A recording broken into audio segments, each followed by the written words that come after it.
بسم اللہ الرحمن الرحیم۔ الحمد للہ وحدہ والصلاة والسلام علی من لا نبی بعد وعلی آلہ وصحبہ اجمعین۔ صحیح عقیدہ دین اسلام کی بنیاد ہے اور ملت اسلامیہ کی احساس اسی پر قائم ہے۔ اس لیے میں نے مناسب سمجھا کہ آج میری تقریر اسی موضوع پر ہو۔ یہ بات کتاب و سنت کے دلائل شرعیہ سے واضح اور ثابت شدہ ہے کہ انسان کے تمام اقوال اور افعال اسی طرح صحیح اور برگاہ الہی میں قبول ہوں گے جبکہ اس کا عقیدہ صحیح اور درست ہو۔ اگر کسی شخص کا عقیدہ صحیح نہیں ہے تو اس کے سارے اقوال و اعمال بیکار ہیں اور عند اللہ ان کا کوئی اعتبار نہیں۔ جیسا کہ اللہ تبارک و تعالیٰ نے ارشاد فرمایا، وَمَن يَكْفُرْ بِالْإِيمَانِ فَقَدْ حَبِطَ عَمَلُهُ وَهُوَ فِي الْآخِرَةِ مِنَ الْخَاسِرِينَ۔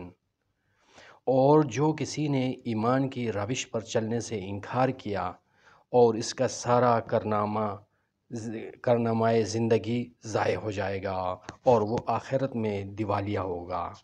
ایک اور ارشاد باری تعالیٰ ہے، وَلَقَدْ أُوحِيَ إِلَيْكَ وَإِلَى الَّذِينَ مِن قَبْلِكَ لَئِنْ أَشْرَكْتَ لَيَحْبَطَنَّ عَمَلُكَ وَلَتَكُونَنَّ مِنَ الْخَاسِرِينَ۔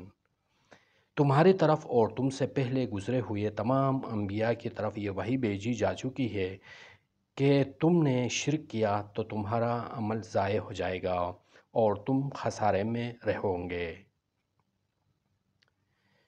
اس مفہوم کی آیتیں بہت زیادہ ہیں۔ اللہ تبارک و تعالیٰ کی کتاب مبین اور اس کے رسول امین صلی اللہ علیہ وسلم کی سنت نے جو عقیدہ پیش کیا ہے اجمالی طور پر وہ یہ ہیں: اللہ تبارک و تعالیٰ پر ایمان لانا، اس کے فرشتوں، اس کی کتابوں اور اس کے رسولوں اور روز آخرت پر، اور اس بات پر ایمان کہ اچھی بری تقدیر اللہ تبارک و تعالیٰ کی طرف سے ہے۔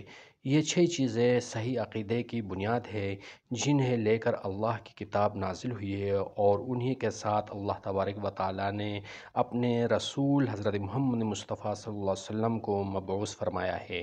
نیز وہ تمام غیبی امور جن کے متعلق اللہ اور اس کے رسول نے خبر دی ہے اور جن پر ایمان لانا ضروری ہے، سب کے سب انہی سے متفرع ہوتے ہیں۔ ان 6 بنیادوں کے دلائل کتاب سنت میں بہت زیادہ ہے۔ ان میں سے بعض یہ ہیں: نیکی یہ نہیں ہے کہ تم نے اپنے چہرے مشرق کی طرف کر لیے یا مغرب کی طرف، بلکہ نیکی یہ ہے کہ آدمی اللہ کو اور یوم آخرت اور ملائکہ کو اور اللہ کی نازل کی کتابوں پر اور اس کے پیغمبروں کو دل سے مانے۔ اللہ تبارک و تعالیٰ کا ارشاد باری تعالیٰ ہے، لَيْسَ الْبِرَّ أَن تُوَلُّوا وُجُوهَكُمْ قِبَلَ الْمَشْرِقِ وَالْمَغْرِبِ وَلَكِنَّ الْبِرَّ مَنْ آمَنَ بِاللَّهِ وَالْيَوْمِ الْآخِرِ وَمَلَائِكَتِهِ وَالْكِتَابِ وَالنَّبِيِّينَ۔ نیکی یہ نہیں ہے کہ تم نے اپنے چہرے مشرق کی طرف کر لیے یا مغرب کی طرف، بلکہ نیکی یہ ہے کہ آدمی اللہ کو اور یوم آخرت اور ملائکہ کو اور اللہ کی کتاب کی نازل کی ہوئی کتاب اور اس کے پیغمبروں کو دل سے مانے۔